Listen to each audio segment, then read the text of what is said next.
dan kepada guru anda kita, kepada beliau, Fadhal Masykur. Oke, bismillahirrahmanirrahim. Assalamualaikum warahmatullahi wabarakatuh. Waalaikumsalam.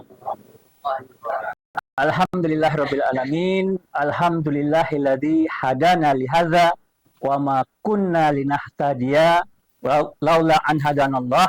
Asyhadu an la ilaha illallah wahdahu la syarikalah wa asyhadu anna Muhammadan abduhu wa rasuluh. Allahumma shalli ala Muhammad wa ala ali Muhammad. Rabbi shrah li sadri wa yassir li amri wahlul 'uqdatam min lisani yafqahu qawli. Subhanaka la ilma lana illa ma 'allamtana innaka antal alimul hakim. Amma ba. Para asatis, bapak-bapak ya, para sabab, para pemuda, peserta makan ngopi ngaji. Nah, jadi makannya langsung didulukan dulu ya. Ya, kopi nanti sebentar lagi nih Saya Erik nih. Ya Saya Erik ya. Pertama-tama mari kita ucapkan puji dan syukur kepada Allah Subhanahu wa taala yang mana berkat rahmat dan karunia Allah kita ini diberi rahmat, nikmat yang banyak oleh Allah. Oh, insyaallah ya. Nikmat makan, minum, waktu, ya, kesehatan, kesempatan, dan nikmat terbesar itulah nikmat iman dan nikmat Islam. Ya. Karena nikmat iman dan nikmat Islam lah maka kita berkumpul di sini. Ya, enggak ada yang lebih besar, maka kita bersyukur. Kemudian tidak lupa salawat dan salam kita sampaikan kepada Allah untuk pemimpin kita. Ya, yang akan kita mintakan syafaatnya nanti di Yaumul Hisab. Nah, ini bagi yang baru-baru ini kajian kita udah agak jauh. Nanti mungkin kalau boleh kita ulang lagi kan nggak masalah kan. Kan kita sambil santai di sini. Kita ulang dari awal. Tapi ini jauh karena ada ini sahabat kita nih, pemuda kita nih. Di lokasi ya, tunggu aja di sini sebentar.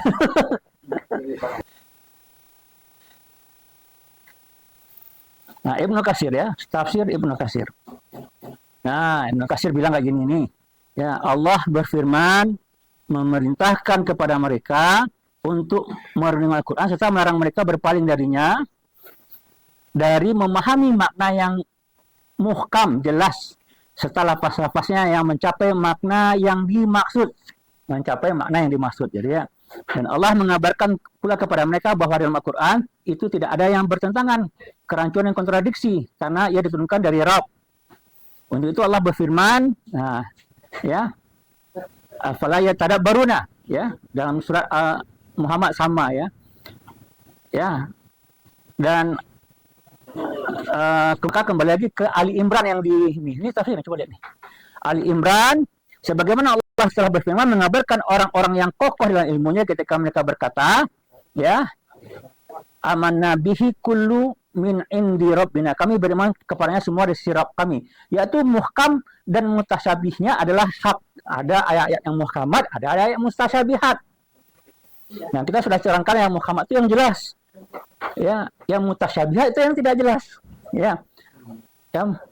Dan itu kita tuh harus mengambil yang ada muhkamat dan mengembalikan ayat-ayat yang mutasyabihat kepada yang muhkam. Jadi kalau yang mutasyabihat itu jangan dicari-cari lagi dalilnya. Dikembalikan pada yang muhkam, yang jelas. Sehingga memperoleh hidayah.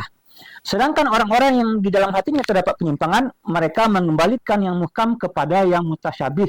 Sehingga mereka sesat. Nah, itulah makanya kenapa kadang-kadang ada orang ya yang tidak berusaha menginterpretasikan sendiri tanpa ilmu ayat Al-Quran tersebut. Maka dia akan tersesat. Ada itu yang dibaca sendiri, direnungkannya sendiri. Ya, tak mau mempelajari ulumul Quran. Ya, nanti kita lihat dalilnya. Ya, nah di sini dikatakan ya kan afala yatadabbar ini tafsir Al-Qurtubi. Ya, menunjukkan perintah menyelidiki lebih jauh dan mencari dalil yang tepat sekaligus menunjukkan kebatilan sebuah taklid dan juga sebagai dalil pemberlakuan kias. Jadi nanti akan lahir ya ulumul Quran, ilmu tafsir gitu ya. Takwil juga boleh. Takwil tapi tetap berdasarkan hadis. Berdasarkan Al-Quran, ya, dan itu harus ada faktanya. Nah, takwil juga boleh, ya, mencari takwil, tapi tidak ayat-ayat yang mutasyabihat, ayat yang muhkamat. Nah, dalam hadis riwayat Tirmidzi Rasulullah SAW bersabda, "Man qala fil Quran bi ra'yihi." Barang siapa yang berkata Al-Quran dengan ra'yinya, dengan pendapatnya sendiri, dengan kepalanya, dengan ra'yi itu kepalanya atau pendapatnya sendiri. Fa asaba faqad akhta'a, ya. Dan ia benar dalam penafsirannya, maka ia telah bersalah. Apa maksudnya? Nyupiknya seorang dia pendapatnya, dan itu batuah, tapi dianggap salah oleh Rasulullah. Maka harus ada ilmu. Ilmu tafsir kita pakai. Ya. Dalam hadis Rasulullah SAW sabda, "Man takallama fil Qur'an bi ghairi ilmin." Ya, barang siapa yang berbicara tentang Al-Qur'an tanpa ilmu. Ini seorang saya mengartikannya. Apa kata Rasulullah? Falyatabawwa ya, maka adahu minan nar, maka hendaklah ia menyiapkan tempat duduknya di neraka. Jadi ada orang-orang bawa cilik itu. Dia mengecek Al-Qur'an doang, kelamak sini latar tanpa ilmu. Ya, antara ayat dengan ayat lain itu bertentangan jadinya. Dipertentangkannya, diapakannya. Seenaknya saja gitu. Ya, sebagai contoh aja lah. Salat itu bermakna doa. Salat itu bermakna doa. Salat itu bermakna mengingat. Maka salat itu nggak perlu cukup awak ingat saja, eling, misalkan seperti itu. Kekelamak dia tinggi saja kan. Nah, maka kata Rasulullah, hendaklah menyiapkan tempat duduknya di neraka. Ini juga ya. Ya, dalam satu hadis yang cukup panjang ya, bahasa Indonesia kita bacakan, hati-hatilah kalian dalam berbicara tentangku, kecuali yang kalian ketahui. Barang siapa yang berdusta atas namaku dengan sengaja, maka hendaklah ia menyiapkan tempat duduknya neraka. Dan barang siapa yang berkata tentang Al-Quran dengan pendapatnya sendiri, maka hendaklah ia menyiapkan tempat duduknya di neraka. Makanya kalau kita itu, kalau belum punya ilmu, kita masih awam, lebih baik itu menjadi muqallid. Muqallid itu orang yang ikut terlebih dahulu gitu. Nah, dalam proses kita muqallid, kita pelajari itu apa pendapat para imam mazhab. Kami mengikuti imam mazhab, kami mengikuti Islam juga. Ya kan? Kita kan nggak pakar bahasa Arab, nggak pakar balaghahnya, nggak paham segala macam gitu. Jangan kita mencari coba menafsirkan. Berat itu. Panjang ilmunya ke sana gitu kan. Awal-awal jadi muqallid kita. Boleh. Ya, tapi nggak boleh lama-lama. Ya kan? Ya, kita harus naikkan tingkat kita, ya. Dari muqallid menjadi muqallid mutabi'. Ya begitu ya seardiannya, ada seardiannya. Nah, kita muqallid mutabi'. Dari muqallid mutabi' kita jadi mujtahid kalau bisa gitu. Nah, sekarang ini kita kebanyakan muqallid, termasuk juga al-faqih. Nah, jadi kita paham dari dalilnya nanti. Tapi kalau enggak itu tadi, kita aja menafsirkan sendiri, memaknai sendiri. Maka memang ada yang tersesat. Coba lihat. Ya. Kalau tidak berguru gitu ya, ditafsirkannya sendiri. Oke. Itu pengantar untuk sahabat kita nih. Paham sekarang ya? Jadi di mana posisi hidayah? Apakah orang-orang yang masih kafir itu karena belum mendapat hidayah dari Allah? Apakah orang yang kemudian berpindah ke agama Islam itu karena mendapat hidayah dari Allah? Ya. Apakah hidayah tersebut atas kehendak Allah atau berasal dari usaha manusia? Ya. Nah, maka kalau kita kembalikan kepada skema qadar dan qadar, jadi qadar dan qadar itu ada lingkaran yang kita kuasai, ada lingkaran yang menguasai kita, maka hasilnya bisa kita lihat seperti ini. Ya. Ada dua, ya. Ada hidayah yang mana menguasai manusia, yang mana itu berasal dari Allah, yang merupakan ketetapan Allah, dan dia tidak dihisab, dan ada yang dikuasai oleh manusia. Artinya, berasal dari manusia, hasil usaha manusia akan dihisab. Paham ya? Jadi kalau kita berbicara tadi, ada orang yang terlahir dia sebagai kafir, terlahir dia sebagai muslim. Ya, itu nggak akan dihisab. Dan juga belum tentu lah beruntung orang-orang terlahir muslim kan. Banyak juga orang terlahir muslim tapi dia nggak percaya sama Allah kan. Islam KTP ya. Ya, lebih sekuler pula pendapatnya daripada orang-orang sekuler gitu kan. Namanya muslim, Muhammad misalnya gitu kan ada. Ya, jadi nggak akan dihisab, nggak ada permasalahan itu. Ya, terlahir muslim dia atau batas terlahir tidak muslim. Ya. Yang jadi masalah itu adalah proses kesananya. Proses menuju Allah. Makanya Allah mengatakan husnul khotimah ya. Masalah husnul khotimah. Masa akhir tadi. Nah, dari sini kita akan paham ya, lingkaran yang kita kuasai, yang mana hidayah itu atas usaha kita, ada lingkaran yang tidak kita kuasai. Ya, yang berasal dari Allah, yang merupakan ketetapan Allah. Nah, yang akan dihisab itu adalah hidayah yang datang dari kita gitu. Nanti kita akan bahas lah. Ya. Nah, realitas yang terjadi ya masalah hidayah dan kesesatan yang umum itu datang dari Allah. Ya, wa may yudlil fala hadiyallah. Yang menentukan petunjuk itu ini adalah Allah, yang menentukan sesat itu juga Allah. Benar nggak? Iyalah. Allah yang menentukan. Ini yang benar, ini yang salah. Bukan manusia gitu. Ya, Allah menentukan ini yang benar, ini yang salah. Ya. Apa? Wa halallahu bai'a wa haramu riba. Allah yang menentukannya. Ini bai'ah jual beli itu halal, mendapat petunjuk, riba itu haram, tersesat. Ya. Apalagi nikah mendapat petunjuk, zina tersesat. Yang menentukan petunjuk itu ini adalah Allah, yang menentukan sesat itu juga Allah. Benar nggak? Iyalah. Allah yang menentukan. Ini yang benar, ini yang salah. Bukan manusia gitu. Ya, Allah menentukan ini yang benar, ini yang salah. Ya. Apa? Wa halallahu bai'a wa haramu riba. Allah yang menentukannya. Ini bai'ah jual beli itu halal, mendapat petunjuk, riba itu haram, tersesat. Ya. Apalagi nikah mendapat petunjuk, zina tersesat. Nah, tadi yang pertama, ya Allah yang menentukan, ya mana yang petunjuk, mana yang tidak. Nah, berikutnya di sini dikatakan ya,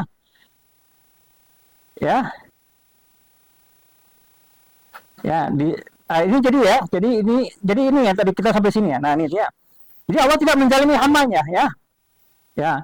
Jadi Allah yang menyesatkan, yang dia kehendaki menunjuki kepada di sini ya. Siapa dia kehendaki menunjuki kepada orang yang bertobat kepadanya, dan barang siapa berbuat sesuatu yang dihaya Allah, maka semuanya dia mendapatkan keselamatan. Barang siapa yang sesat, maka dia akan merugi gitu. Artinya apa?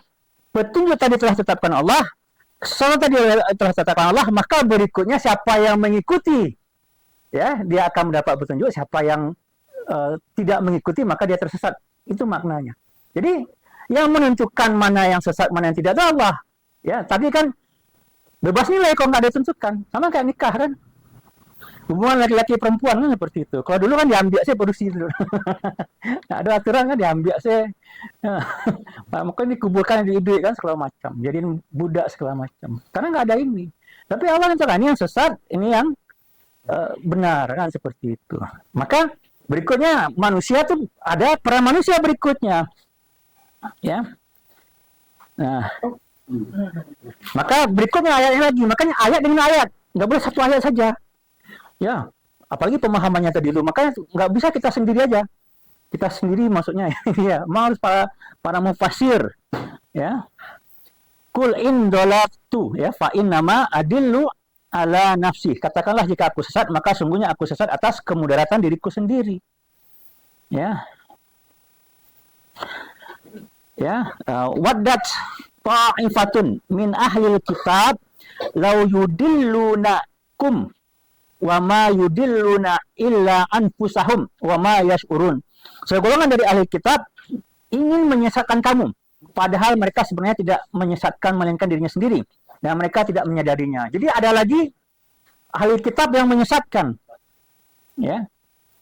Nah, ini juga wa yuridu syaitan ayyudillahum dolalam ba'ida, dan syaitan bermaksud menyesatkan mereka dengan penyesatan yang sejauh-jauhnya. Nah, ini pertanyaan nih sahabat kita nih, ya, pemuda kita nih.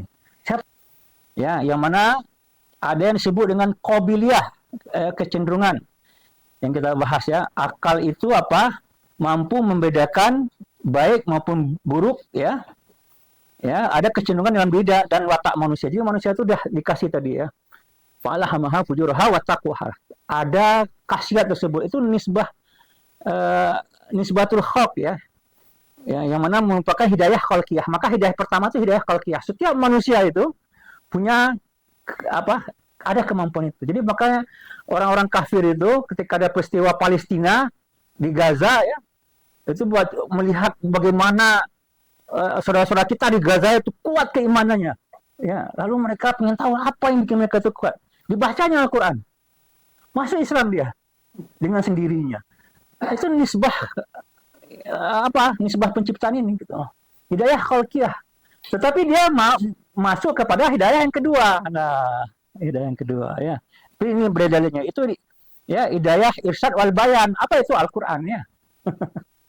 Dia kedua dibacanya Al-Quran itu nanti dia pergi tuh. Maka dia dapat petunjuk. Tapi dia punya niat itu, dia tahu nih ini pembantaian ini nggak benar lah itu. Itu hidayah khalqiyah. Setiap manusia itu punya itu. Dari dalilnya ini ya. Wahadaina kunna jadain, dan kami telah menunjukkan kepadanya dua jalan. Wa nafsi wa ma sawwaha fa alhamaha fujuraha wa taqwaha. Dan jiwa setelah penyempurnaannya, maka Allah mengilhamkan jiwa itu jalan kefasikan dan ketakwaannya. Ini kita sudah bahas minggu lalu. Ya. Maka ada ya fakta menunjukkan baik atau buruk menurut manusia, maka dia sangat relatif ya. Jadi kalau baik buruk manusia itu sangat relatif. Jadi kalau manusia mengatakan baik atau buruk tersebut nggak ada batasannya. Ya kalau tadi itu ada namanya ada kecenderungan ada kemampuan untuk memahami, tapi menentukan mana yang baik dan yang buruk itu nggak bisa. Dan itu sudah kita bahas minggu lalu juga. Ya, nafsiyah itu nggak bisa tahu mana yang baik mana yang buruk. Ya, yang bisa memahami itu nanti ada standar yang harus, maka standar tersebut harus dipahami dengan akal. Nah, ini contohnya ya. Ini pacaran itu baik atau buruk? Ya, membagi waris secara sama itu baik atau buruk? Nah, ini banyak lagi ya. Kebebasan bicara itu baik atau buruk? Nah, maka ini kalau dikembalikan kepada manusia, kehidupan manusia akan hancur karena seenaknya aja. Freedom of speech, kebebasan berpendapat. Baca kakaknya semuanya kan. Ini orang, itu kebebasan berpendapat apa kok? Itu yang terjadi kan. Ya, maka sangat relatif gitu kalau baik dan buruk itu menunjuk manusia. Ya, maka manusia butuh petunjuk tambahan. Ya, inilah ya hidayah irsyad wal bayan. Harus ada tuntunan dan penjelasan.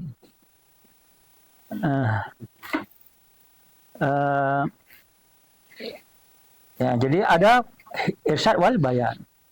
Ya. Ya, karena Al-Qur'an itu apa? Hudalinas wal bayan itu minal huda wal furqan, ya. Jadi ada yang menjelaskannya, ada penjelasannya, dan juga sebagai furqan. Furqan itu pembeda. Ya. Nah, maka ini caranya apa? Dengan diutusnya rasul, ya. Ya. Jadi irsyad wal bayan tersebut diutusnya rasul dengan apa? Dengan membawa kitab ya yang mana menentukan mana yang baik, mana yang buruk. Ya. Jadi kalau nggak ada yang menentukan mana yang baik, mana yang buruk, maksudnya al-khaliq, itu manusia ini tadi seenaknya aja tuh. Ya. Contohnya lah warisannya. Yang mau baca itu. Maka Islam sudah menentukan. Nggak bisa manusia, nggak bisa. Nggak akan bisa, karena sesuai dengan kehendaknya sendiri gitu. Nah ini kalau diutusnya Rasul, kalau tidak tidak datangnya irsyad wal bayan ini, ya maka tidak ada azab sebelum datangnya utusan. Maka anak kecil, orang gila, orang yang terisolir ya nggak pernah datang hidayah Islam kepadanya, maka itu dibebaskan dari taklif atau beban syariat. Ya, karena itu. Tapi zaman sekarang mana ada? Ya, sekarang semua terhubung dengan internet ya, bahkan dengan di pedalaman sekalipun ya. Ada Starlink kan? Ada, pasti tahu Islam, buka pasti tahu Islam itu. Ya makanya, maka dengan adanya hidayah irsyad wal bayan ini itu menghilangkan relativitas. Inilah yang karena orang-orang yang mu'alaf yang banyak pada akhir-akhir ini ya, gara-gara peristiwa Gaza Palestina pembantaian. Ya, dia punya istilahnya feeling gitu ya, ini nggak benar gitu ya. Dibacanya Al-Quran, tahu dia mana yang benar, mana yang salah. Ini salah. Wah, ini Islam itu kebenaran. Maka masuk Islam. Allah. Ya. Nah, sama juga. Ya, terlahir Muslim. Islam gitu kan. Sekolah SD, SMP, SMA. Gitu. Tapi tidak memahami al-irsyad wal bayan. jadi sekuler gitu. Itulah yang terjadi pada umat Islam pada saat sekarang. Apalagi orang Minang, ada bisa disyarak, sana bisa di kitabullah, gitu kan. Tikut diajak untuk dakwah, ambo kolah Islam, ambo orang Minang. Ya, sementara yang dikerjakannya bertentangan dengan tadi irsyad wal bayan tadi. Kenapa nggak pernah dipahami, nggak pernah dipelajari? Dikasih makan ngopi untuk mengaji, nah mulai datang kan seperti itu. Ya, di belakang itu ada para hadis. Alhamdulillah. Nah, al-irsyad wal bayan.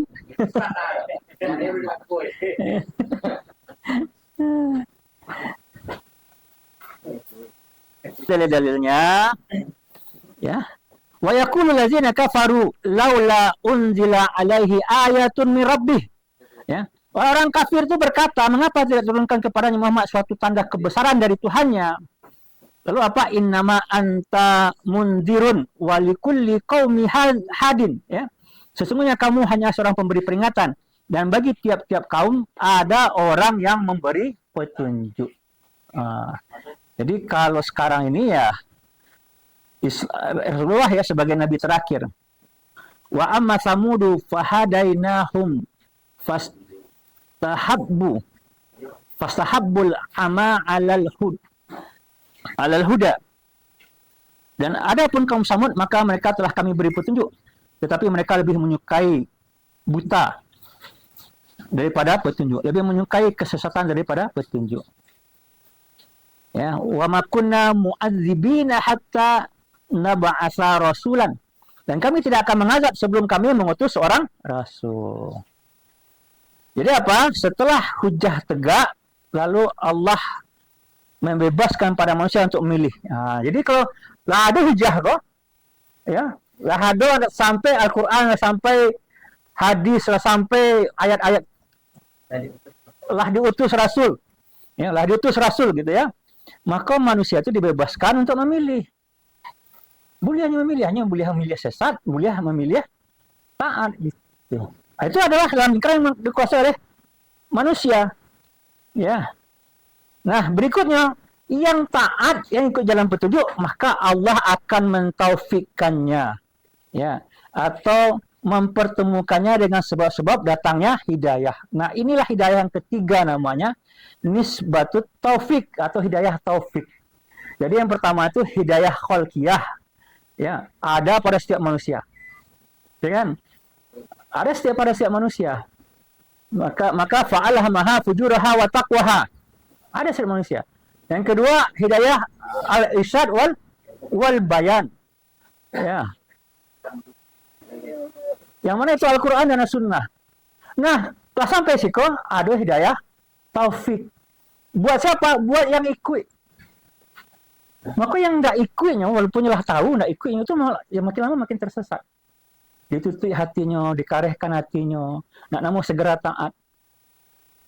Itu makin lama makin tersesat. Ayo, ya, itu yang terjadi. Jadi ini sendiri yang akibat pilihannya sendiri. Cuman Allah mengajak jalan kasinan gitu, paham maksud? Ya, Allah mengajak jalan kasinan gitu. Tapi memang itu adalah atas pilihannya sendiri. Nah, maka orang hidayah taufik ini dalil-dalilnya ya. Walazina tadau zadahum hudan wa atahum taqwahum. Dan orang yang enggak. Dia memang ikut kelemahannya ya. Walaupun lebih gampang tapi kelemahannya itu tadi enggak malaknya dah. Bahwa taat dipermudah oleh Allah untuk bertambah taat lagi. Masya Allah, ini luar biasa. Ya, para hadisnya. Jadi kalau orang yang taat, yang dipermudah Allah tambah lagi. Maka orang yang tambah taat itu tambah senang ya, insya Allah. Ya, orang yang banyak masalah itu tentu orang yang tidak taat, yang bermaksiat. Nah, patut-patut diriwayat saja. Kalau lagi cobaan itu berbeda. Karena nanti kita akan ngaji lagi bahwasanya makin tinggi keimanan orang tersebut, makin tinggi ujian dan cobaannya. Maka yang paling berat cobaan itu adalah para rasul, para nabi. Ya, awak hamlah nak ada cobaan. Menguji makan kue coba. Ya, maka Allah nyatakan ahasiban nasu ayusraku ayakulu amana wahum la yuftanun kata Allah ya. Ya, apakah kalian mengira dibiarkan mengatakan kami telah beriman sementara belum diuji? Walaqad fatana lazina min qablihim. Ya, sungguh setelah kami uji orang-orang sebelum kalian. Ya, fala ya'lamanallahu allazina sodaku, agar Allah mengetahui mana yang benar imannya tadi, wala ya'lamanal kadzibin, dan mana orang yang berdusta. Jadi kalau awak macam beriman itu diuji oleh Allah Subhanahu wa taala. Lah ada perintah, ayolah, ayo, syariat kau nak tegak, ya, tolonglah agama Allah agar menegakkannya. Awak akan dihisap dengan syariat kau nanti di akhirat. Kau ada tuh, tajalih itu. Kini kau bak keadaannya. Nah, lalu diujinya, ambo kerajo, misalnya seperti itu kan, ambo sibuk, nak nama memperjuangkan agama itu gagal, kadzibin. Ya, kini kau alhamdulillah haulun adoleh. Baru mengaji sepiko makan-makan, nak namanya datang berarti lah gagal ujian awak. Ya, andai kan awak kuliah di zaman Nabi yang begitu banyak ujiannya di zaman di Mekah itu, belum tentu awak nama ikut itu. Ya kan, belum tentu itu. Yang tidak ada ujian seorang nama ikut, apalagi yang ada ujiannya. Ya, apalagi yang tiba di Madinah kan orang pai parah tadi kan. Itu. Makanya kini para satis ya istiqomah awak untuk menguji ya raja insyaallah.